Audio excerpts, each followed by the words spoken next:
성당에 나왔는데 아무도 나를 반겨주지 않아. 그리고 성당에 나왔는데 모든 사람들이 다 각자 자기의 것만 찾아. 자기의 편의 때문에 다른 사람들의 희생을 강요해. 이런 모습들을 우리가 눈앞에서 발견하게 되면 여기에는 하느님이 없어 하고 우리가 떠나갈 수 있다는 것입니다. 과연 그렇다면 공동체의 의미는 무엇이었는가라는 것입니다.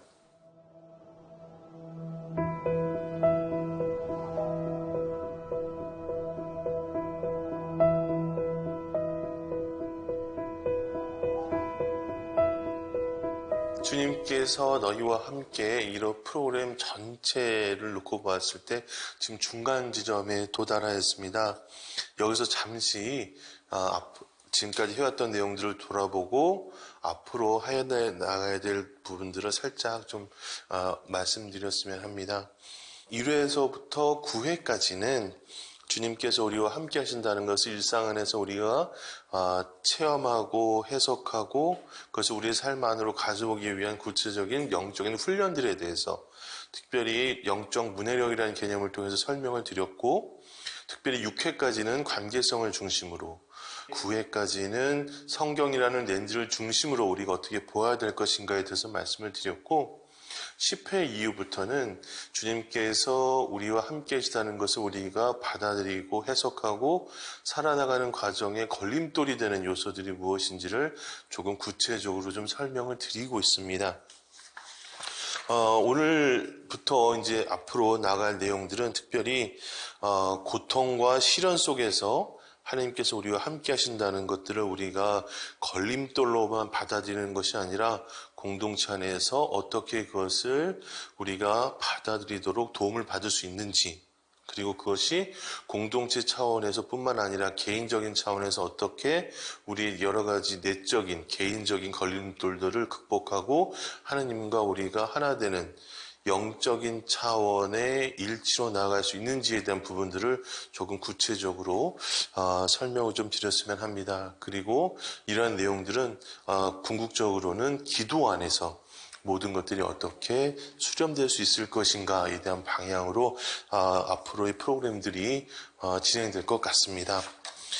그렇다면 이제 오늘 이 시간에는 공동체가 하나님께 우리가 나아가는데 도움을 주고 하나님께서 우리와 함께 하신다는 것을 깨닫도록 하는 중요한 장소, 터전이 되어야 된다라는 생각들을 우리가 가지고 있는데 실제로는 그렇지 못하다라는 말씀을 좀 드려보고 싶습니다.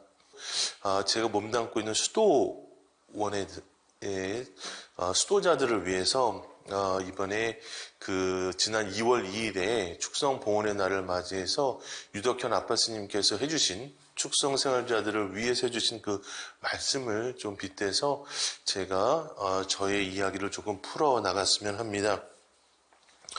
축성생활자들이라고 하면은 아마 일반적으로는 그냥 수도자라고 이해하시면 될 겁니다. 용어상으로 여러 가지 조금 미묘한 차이들이 있긴 하지만 일반적으로는 그냥 수도자라고 이제 생각하시고 그걸 전제로 하고 조금 말씀을 좀 드렸으면 좋겠습니다. 이번 축성봉헌의 날을 맞이해서 올리베타노 성 베네딕토 수도의 고성 수도원의 유덕현 아빠스님께서는 조금 무거운 얘기를 좀 해주셨습니다. 그 내용들을 조금 이렇게 직접 읽어드리면 이런 내용입니다. 결혼한 부부의 이혼 사유 중에 가장 많은 부분이 상대방을 무시하는 것이라고 합니다. 특히 황혼 이혼한 경우에는 대부분의 사유가 무시받는 것 때문입니다. 이혼하고 단 하루밖에 더 못 산다고 해도 사람 대접받으며 살고 싶다는 것입니다. 배우자의 불륜이나 경제적 어려움은 오히려 큰 사유가 못 된다고 합니다. 요즘은 시도자 중에도 나이 많은 분들이 시도회를 떠나는 경우가 증가하고 있습니다. 전에는 이런 일이 시도회에 거의 없었습니다. 시도회를 떠나는 이유 중에 큰 부분이 자신의 존재 가치를 느낄 수 없고 시도회 안에서 쓸모없는 사람으로 취급받고 행복하지 않다는 것입니다. 우리 모두 크게 반성해야 할 일입니다. 유덕현 아판스님께서는 공동체 안에서 상호 존중이 사라지고 상호 존중이 사라진 공동체가 우리 개개인을 얼마나 힘들게 하는지, 특별히 하느님이 우리와 함께 하신다는 것을 느끼면서 살아가고자 하는 수도자들에게조차 그것이 얼마나 큰 도전으로 다가오는지에 대해서 말씀을 해주시고 계십니다. 그리고 특별히 상호 존중이 없어서 함께 사는 형제들이 소외감을 느낄 때 행복하지 않고 떠나가게 되는데, 이러한 상호 존중이 없음으로 인해서 고통받는 개개인들은 개인적인 시간과 공간으로 도피하기도 하고, 그 개인적인 공간과 시간에서 머물면서 공동체가 개인주의화되고 분열될 수 있다. 이러한 악순환이 계속될 수밖에 없다라는 말씀을 해주시고 계십니다. 유덕현 아파스님께서 말씀해 주신 부분을 보면서 제가 참 뼈아프게 다가왔던 것은 그것이 바로 저의 모습이었기 때문입니다. 상호 존중 없이 다른 사람들을 판단하는 어떤 그런 태도가 저에게 매우 크게 자리 잡았던 것 같습니다. 그러다 보니 수도자는 이렇게 살아야 돼 라는 어떤 기준을 제가 정해놓고 그 기준에 맞는 수도자인가 아닌가를 제가 끊임없이 판단했던 것 같습니다. 그러한 과정들이 결국에는 아빠스님께서 이야기하셨던 다른 형제들을 쓸모없는 사람으로 취급하는 태도로까지 이어질 수 있었던 것은 아닌가라는 생각을 해봅니다. 쉽게 말씀을 제가 정리해서 이런 표현을 쓰는 것이 정말 죄송하긴 하지만, 저렇게 해서 수도생활을 할 수 있겠어? 라는 그런 태도인 것입니다. 직접 그 형제 앞에서 제가 말은 하지 않지만 그 형제를 바라보는 시선, 그 형제를 바라보는 저의 눈빛과 태도가 아마 그 형제에게는 큰 상처가 되지 않았을까라는 생각이 듭니다. 제가 몸담고 있는 공동체가 하느님이 함께 하신다는 것을 체험할 수 있는 공동체가 될 수 있도록 하기 위해서 제가 어떤 노력을 해야 되는가에 대한 부분들을 많이 좀 생각을 해보게 되었습니다. 그러면서 공동체가 궁극적으로 무엇을 지향해야 되며 공동체의 성격이 어떠해야 되는가에 대해서 제가 근본적인 어떤 시각의 전환을 한 계기가 있었습니다. 바로 투찡 포교 베네딕토 수녀회의 초창기 멤버들의 이야기를 제가 들어서입니다. 특별히 겔트루드 링크 수녀님의 사례를 좀 나눠보았으면 합니다. 겔트루드 링크 수녀님은 1933년에 그 독일에서 투찡 포교 베네딕토 수녀 모원에 입회를 하셨습니다. 그리고 4개월 만에 한국으로 파견이 되셨어요.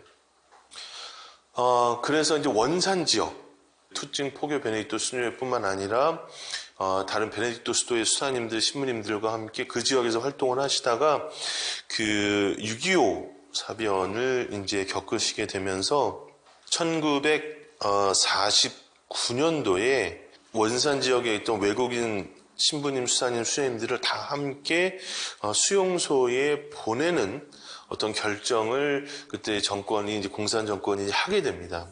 그러면서 67명에 되는 외국인 수도자들을 옥사덕 수용소라는 곳에 보내서 1954년까지 수용소 생활을 하게 됩니다. 1949년서부터 1954년까지 거의 5년, 4년 반 정도의 기간을 수용소 생활을 하셨던 겁니다. 그곳에 있으면서 지냈던 그 이야기들을 담아서 그 수녀님께서는 독일로 다시 송환된 후에 암흑과 폭풍 속에 너 영혼아 라는 책으로 독일에서 출간을 하시면서 당신의 경험을 책에 담아내셨습니다.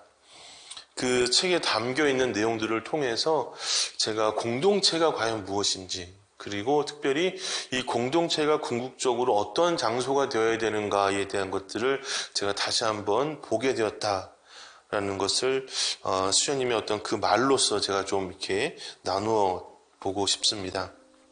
우리는 날마다 종일토록 구부리거나 무릎을 꿇고 김을 맸다.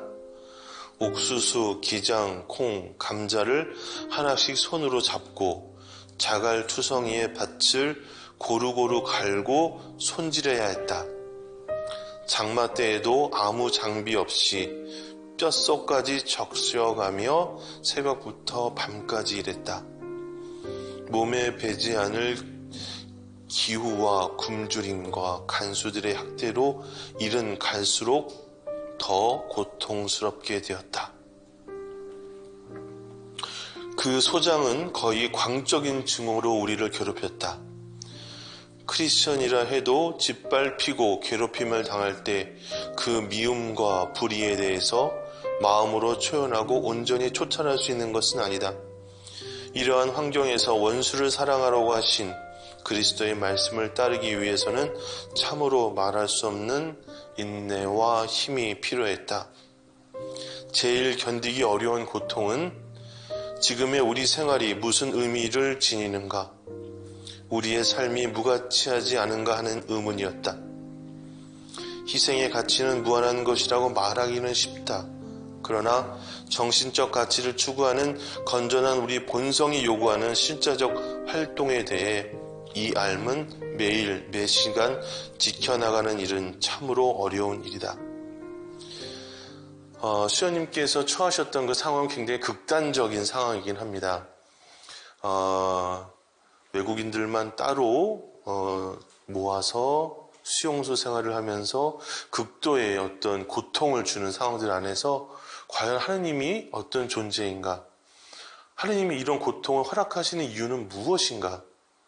그리고 수님들이 쓰셨던 책에 나와 있는 표현 중에 도대체 내가 왜 여기에 있어야 되는가를 내가 적어도 파악할 수 있는 단서라도 있었다면 희망을 가질 수 있었을 텐데 바깥에서 어떤 일이 일어나는지 전혀 알 수가 없었다는 것입니다.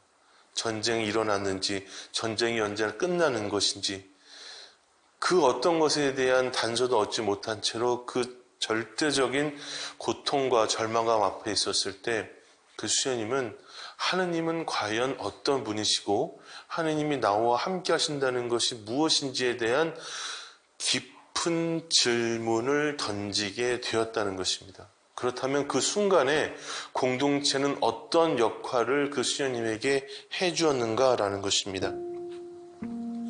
수녀님께서는 항상 가라앉은 흙탕물을 휘젓듯이 우리 속에 불안을 일으키게 했고 하느님의 뜻이 최상의 것임을 새롭게 인식해야 했음을 강조하십니다. 그런데 여기서 중요한 것은 포로 생활을 하며 비참과 공궁 속에서 주림에 시달리고 또 이런 참혹한 생활에서 겪게 되는 심리적인 고통을 체험한 사람은 이런 고통들이 공동체에 어떠한 영향을 미치는지 알 것이다. 그리고 인간의 이기적인 본능이 적나라하게 표출되기 쉽다는 것을, 이런 것을 체험한 사람만이 이러한 추악함을 극복하고 하느님의 자녀로서 참으로 귀한 크리스찬 공동체를 키워나갈 수 있다. 그리고 그러한 공동체를 키워나가기 위해 얼마나 큰 힘과 정신력이 필요한지를 알 수 있게 된다라고 얘기하십니다. 이 말을 정리해서 말씀드리면 수녀님께서 보았을 때 그 공동체는 인간의 이기적인 본성들이 끊임없이 쏟아져 나온 공간이었다라는 것입니다. 같은 수도자들이었지만 수용소 생활을 하면서 누군가는 조금 더 나은 삶을 추구하고 싶고 조금이라도 편해지고 싶고, 그리고 그 옆에서 동료들은 또한 죽어가고, 그럼에도 불구하고 어떻게든지 미사를 봉헌하고 싶어하는 그런 마음들, 이런 모든 인간들의 본성이 쏟아져 나오는, 그리고 수님께서는 그 추악함을 우리가 체험하는 그 곳에서 바로 우리가 무엇을 노력해야 하는지를 볼 수 있게 된다라는 것입니다. 공동체라는 것이 인간이 가진 본성의 어떤 추악함을 드러내었기 때문에 이곳은 내가 있을 곳이 아니야. 내가 이러한 것을 보기 위해서 공동체 생활을 한 것은 아니지. 이렇다면 이 공동체는 나에게 희망이 없어라는 그런 태도가 아니라 모든 나의 인간적 추악함과 나약함들이 쏟아져 나온 그곳에서 과연 하느님 없이 내가 무엇을 할 수 있는가를 절절히 체험할 수 있는 곳이 바로 공동체가 되어야 된다는 것입니다. 이러한 체험들을 우리가 어떻게 받아들여야 될 것인가에 대한 고민들을 좀 해봤으면 좋겠습니다. 어쩌면 우리들은 공동체를 바라보는 태도 자체가 저 사람은 이렇게 해야 돼. 저 사람은 저러저러 해야 돼. 라는 어떤 그런 모습들을 갖게 되는 것 같아요. 본당에서도 이와 비슷한 경험들을 하시지 않을까라는 생각을 해봅니다. 성당에 나왔는데 아무도 나를 반겨주지 않아. 그리고 성당에 나왔는데 모든 사람들이 다 각자 자기의 것만 찾아. 자기의 편의 때문에 다른 사람들의 희생을 강요해.